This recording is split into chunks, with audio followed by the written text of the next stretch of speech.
各位弟兄姐妹，大家早安，大家平安。我们今天要读的是约翰福音第14天的共读。今天早上要请明文执事来带领我们大家做开始的祷告。亲爱的天父上帝，感谢你赏赐阮今仔日透早的时间，会当自集起来读你的话，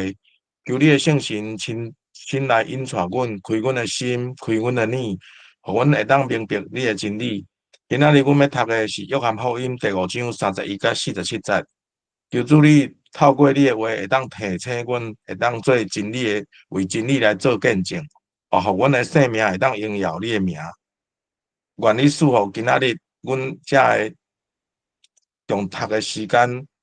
互阮伫你的话语中会当得到智慧、平安甲力量。阮爱祈祷，奉主耶稣基督的圣名求，阿门。我们谢谢。我们从约翰福音的第4章看见耶稣开始行神迹，还有他的教训，一直到五饼二鱼结束这一段，是一个段落。那我们在第4章看见耶稣医治大神的儿子。那在第5章这一段我们分3天来看包括前面耶稣医治38年的瘫子的这样大的神迹却被冠上违反安息日的罪名。那进入跟犹太人的辩论，那到底是耶稣比较大，还是摩西的律法比较大？人子比较大，还是安息日比较大？那耶稣也曾说，人只是安息日的主。那在昨天我们读到的是耶稣和天父上帝的关系，那是上帝差遣他，并且赐下权柄。这权柄就是人要复活，并且要受审判通过审判就有永生。那这是比安息日或是行神迹更大的事情，是耶稣所告诉这些犹太人的。那今天我们要看第5章的最后，就是为耶稣见证他就是基督。那除了这些人的见证，还有圣经的见证，又回到摩西的身上，摩西也见证。那我们先请，我们要分2段来看我们先请明文带我们来读第5章的31节到36节。我若见证自己，我的见证就不足信。然而有一位为我做见证的，我知道他为我所做的见证是真实的。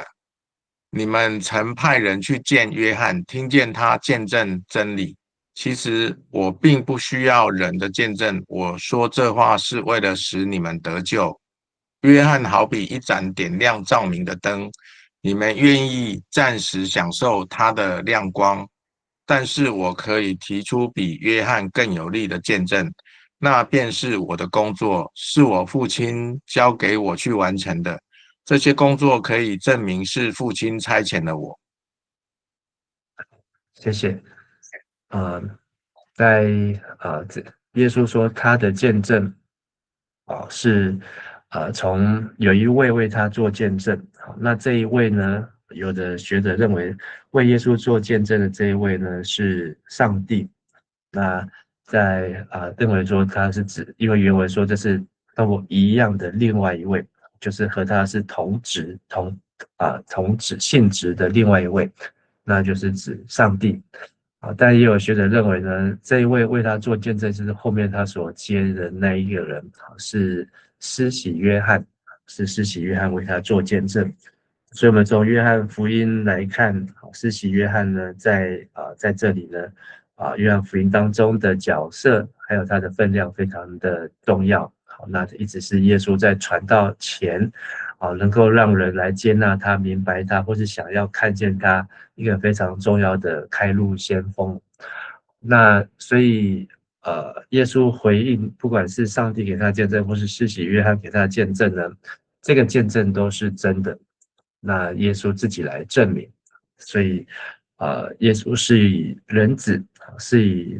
复活后要掌权审判的那一位来证明这一些不管是从天来的、从人来的、从圣经来的，这些见证是真的。那33节，你们曾派人去见约翰，施洗约翰，就是这些犹太人，你凭什么为人洗礼？你手跟我们是一样的吗？好，那听见他见证真理，所以犹太人已经不能说他们不认识这位弥赛亚，这位要来的基督是谁，因为施洗约翰也见证出这个真理。但耶稣说，即便有人为他做见证，这些见证也是真的。但是耶稣说，其实他并不需要人的见证。那他这些的见证，或是做这些事情，或是他这样的介绍呢，其实是为了帮助我们，帮助人，使人来得救。所以约翰的见证，在可以帮助许多人吸引人来听约翰讲道，但是约翰呢，把这一切的荣耀，把这一切的焦点都指向耶稣基督。所以35节耶稣说，约翰好比一盏点亮照明的灯，就是有光。那在约翰福音一开始就是讲到说，有一个人1章6节是约翰从神那里来，这人来是为了做见证，是为那光做见证，为要使众人借着他而信。所以约翰呢，他是一个光，但这个光呢，不管是这世上什么样的光，但是他是要为这后面的更大的光，真光，为那真光来做见证。所以约翰福音1章9节也说，那光是真光，来到世上照亮所有的人。那所以施洗约翰已经发光，为主发光，但是人呢却喜爱就是兴高采烈或是极度欢欣，就是享受在施洗约翰的光，但是呢却不愿意接受施洗约翰所要介绍的那一位真光。36节，但是我可以提出比约翰更有力的见证，那便是我的工作，是我父亲交给我去完成。这些工作可以证明是父亲差遣的我。所以从第5章17节，耶稣说：“我父做事，直到如今我也做事。”这就是天父的工作。耶稣也继续传承这样的工作。这工作呢，就是要使人知道神爱世人，将他的独生子赐给世人，叫一切信他不至灭亡，反得永生。这就是他的工作。那见证这个字呢，在约翰福音总共出现30次。那光我们今天读到的31节这一段呢，就出现了10次，就占了整个约翰福音篇幅的1/3。那耶稣很强调，他的工作就是要让人明白，让人知道，要见证这样的一个真实。那我们继续再来请明文对不起，请明文代表来读37节到40节。差遣我来的父亲也为我做见证，你们从来没有听见他的声音，没有看见他的容貌，没有把他的话存在心里，因为你们不信他所差来的那一位。你们研究圣经，认为从里面可以找到永恒的生命。其实圣经的话就是为我做见证的。然而你们不肯到我这里来寻求生命。谢谢。那这些见证，那就是人的见证，这个施洗约翰光的见证，但还有呢，就是天父的见证。所以37节，差遣他来的天父也为耶稣做见证。怎么为他做见证呢？就是后面要讲的，就是上帝已经应许，已经说了话。那这些话呢，甚至都被整理，都被记录，而且还被流传下来，就是圣经了。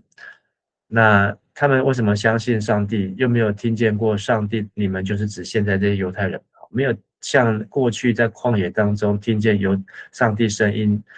那他们现在是没有听见声音，也没有看见上帝的容貌，也没有把他的话存在心里。而且这些的原因就是没有听见上帝的话，没有看见他的容貌，没有把他的话存在心上，是因为不相信他所差来的那一位。所以就是说，他们一直在大海当中寻找，但是呢，他们想要找任何一个浮板，好，能够让他们不会往下沉沦。可是上帝派了一艘船，这艘船要让他们能够从大海上面登船。可是他们犹太人呢，却放弃这艘船，他们只要抓着这个摩西五经，好像是一个救生圈一样。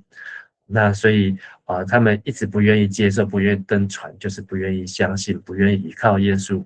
但反过来，当他们如果愿意接受、相信，登上这艘船之后，那他们就知道，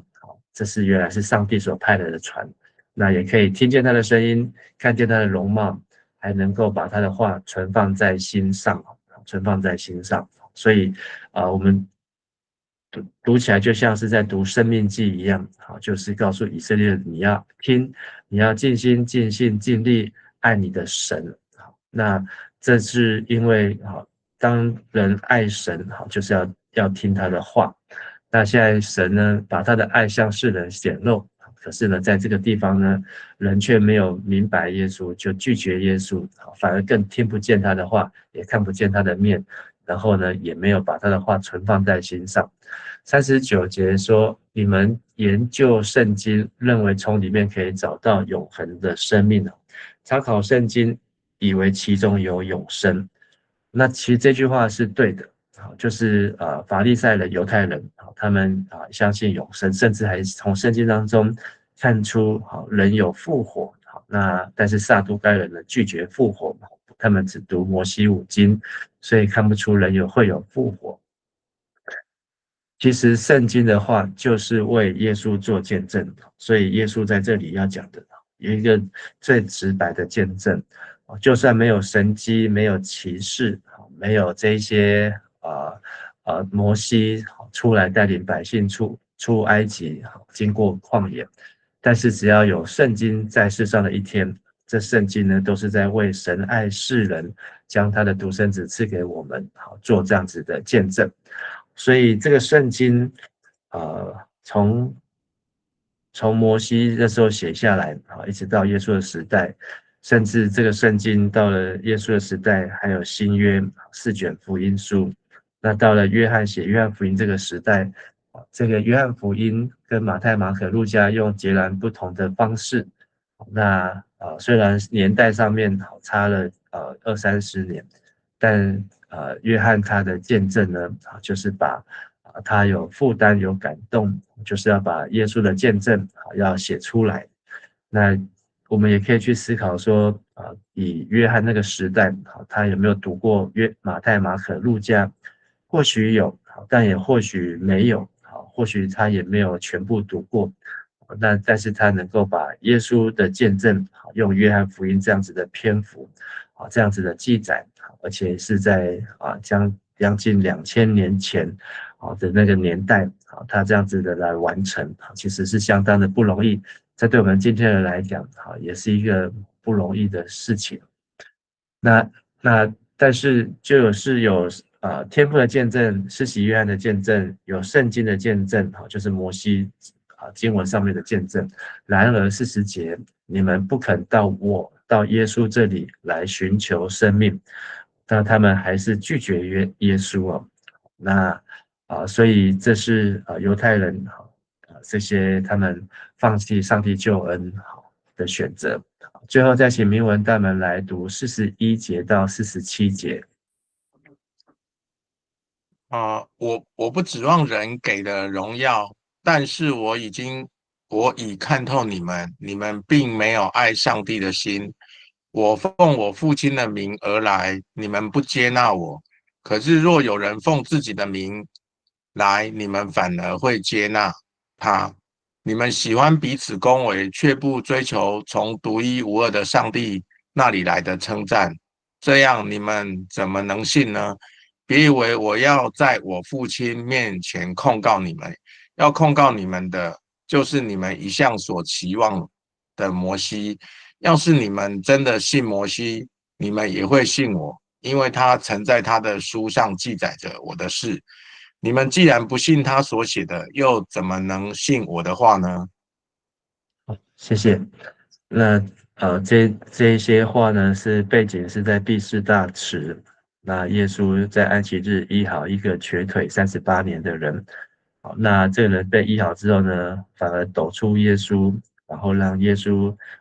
在耶路撒冷受犹太人的审问或是控告。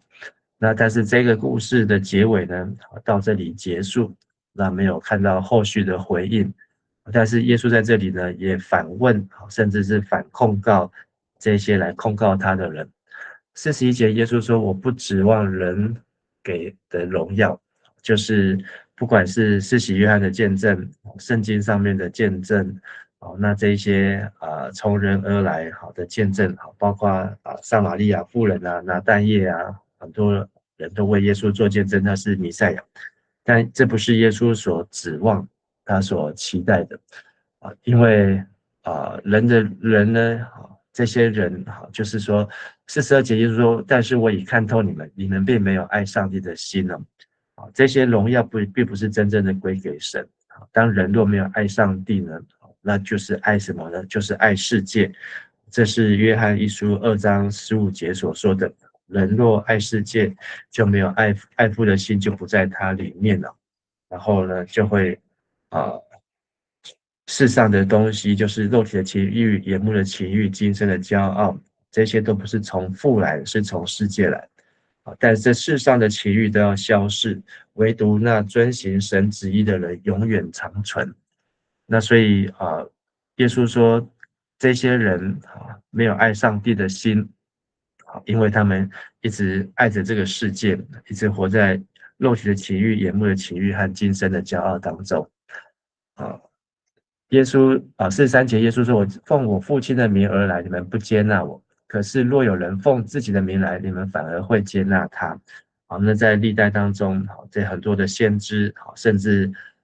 到了施洗约翰，不是门徒约翰写作的时候，教会也已经成立，然后也有假先知了。那有一些人呢，他把上帝的话然后呢贴在自己的身上，然后呢就打着自己的招牌，然后去传道招门徒但反而很多的人愿意跟从他。这种行为就跟拜偶像、拜金牛一样是拜那个短暂的、看得见的，却自以为这是从神来，没有去做分辨。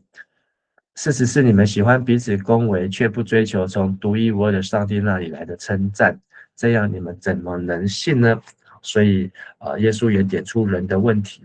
那人呢，就是以现状为满足，以世界为满足，以互相取暖为满足。所以接受人的恭维这些法利赛人，耶稣也曾说，法利赛人喜欢坐高位，穿着华丽的衣服在街上问人的安当然问安，他们也会接受人家的恭维。那就是会平安平安好，然后他们就觉得他们就是在这世上很有价值，在这世上有身份有地位。但是人呢，寻求人彼此的恭维却不寻求神所喜悦。在神的面前呢，其实一点都没有平安。在神的面前呢，其实一点都没有没有得到神的称赞，就是价值。这样怎么能够去信耶稣？所以耶稣可以说是反其道而行，可以是这个世界上好像是另外一个清流。但是有多少的人能够像施洗约翰一样，他这样子看见神的羔羊，并且呢说他必兴旺，我必衰微。那这就是施洗约翰最大的喜乐，就是能够见证耶稣基督，或是亲眼看见耶稣基督。最后45节，耶稣说：不要误错认，我现在是要在上帝面前控告你们。耶稣讲这些话，其实还是希望人悔改，希望这些听见他的话的人能够真的明白他的问题在哪里。所以耶稣在这里不是在控告说他们是爱世界，他们是爱情欲、爱肉体，而是耶稣希望透过把他们的问题点出来，他们能够回转，能够悔改，所以耶稣不是在控告，但谁在控告呢？有一位告你们的，就是你们所仰望的摩西啊。真正在控告的就是摩西。摩西就不是说摩西在控告，而是摩西的话，就是律法，就是五经所以这也是回应说字句是叫人死，经义是叫人活。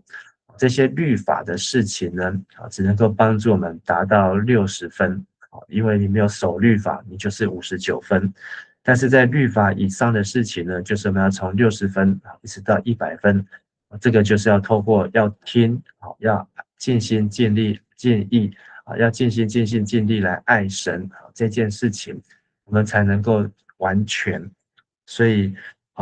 但是犹太人他们一直过着有60分就满足的生活，那么他一直追求的就是60分就是他们人生的目标，但是他们却没有想怎么样能够从60分到70分到100分的这条路，甚至他们就一天到晚在看这些60分以下的人，然后呢就一直在教训他们，然后希望他们也都能够60分。所以我们会想象，如果一个老师的目标只是要教学生60分，那这个老师能够教的东西呢，一定是非常非常的有限。那我们的信仰也是这样，如果我们只追求律法以下，追求满足律法，我们只能够在几个的边缘。46，要是你们真的信摩西，你们也会信我，因为他曾在他的书上记载我的事，就是申命记18章15节。所以我们已经在约翰福音第3次看到耶稣引用摩西的这一段话，要来见证他自己那所以这件事情就是说他们一直这么样的相信摩西，然后把摩西的话呢当成这个圣旨，所以安息日不可治病，安息日不可工作，安息日不可以怎么样，不可以怎么样。现在他们为了摩西来守护摩西的律法，安息日不能怎样，不能怎样。可是呢，摩西同样也说过，上帝要兴起一位先知，这位先知呢，要来带领他们，而上帝所要兴起这位先知呢，你们这些犹太人都要听从他奉神的名所说的话。那所以这也是摩西自己所说的，从申命记18章的15节一直到22节。但是如果有假的先知奉自己的名说了上帝没有说的话，那假先知就必处死。所以对于摩西也曾说过的这段话呢，犹太人他们却不能够接受，或是不能够明白。但是反而撒玛利亚的妇人，他就读懂了，他听见耶稣的介绍，就是我就是我是那撒玛利亚妇人马上放下她的水罐，然后就到城里面说，他遇见了基督，就是摩西所预告的那一位。所以当人活在律法底下，那加拉太书说我们还是奴仆，还仍旧是奴隶受捆绑，不是真正的儿子。那是儿子的话呢，圣灵会帮助我们呼叫阿爸父，圣灵会帮助我们不再活在律法以下，我们不再是那个大儿子的心态，那我们是一个悔改的小儿子，真正的进入到天父的爱，能够和父亲拥抱，能够知道父亲的对孩子的爱我们能够真的是心回转，所以这是最大的差别。那耶稣的对话呢，就到这里告一段落。所以我们可以从这段对话当中看出犹太人他们不相信有几个原因。第一个就是他们喜欢这个短暂的光，人的光，世上的做这个世界上的光但却不喜爱神的光。为什么呢？因为38节说他们没有神的道在他们心里，因为他们不听，他们每天读圣经，可是没有神的道。所以在这里就是要指出说，读圣经，但是如果没有相信基督，读圣经如果没有以基督为中心，那这一些呢，读了再多的圣经呢，顶多就是跟犹太人、法利赛人的行为一样。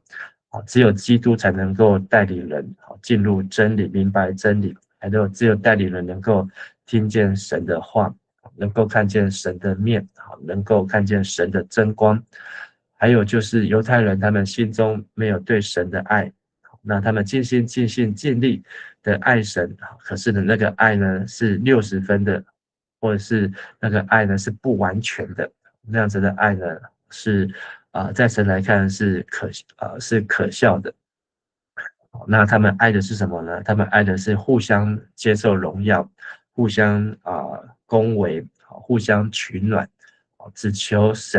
求人的掌声，求人的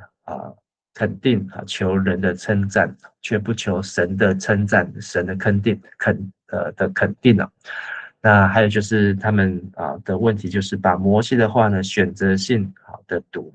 如果他们真的读摩西的话，那他们应该要像撒玛利亚的这个妇人一样，耶稣2句话，那这个撒玛利亚妇人她就明白就懂了，她就相信。可是呢，现在耶稣不止2句话，可是他们反而更加怀疑不懂。甚至在马可福音第3章、马太福音第12章，都讲到耶稣和犹太人辩论完之后呢，他们就想要杀死耶稣就想要杀害耶稣。今天这段经文的金句是39节。你们研究圣经，认为从里面可以找到永恒的生命，其实圣经的话就是为我做见证的。再一次，你们研究圣经，认为从里面可以找到永恒的生命，其实圣经的话就是为我做见证的。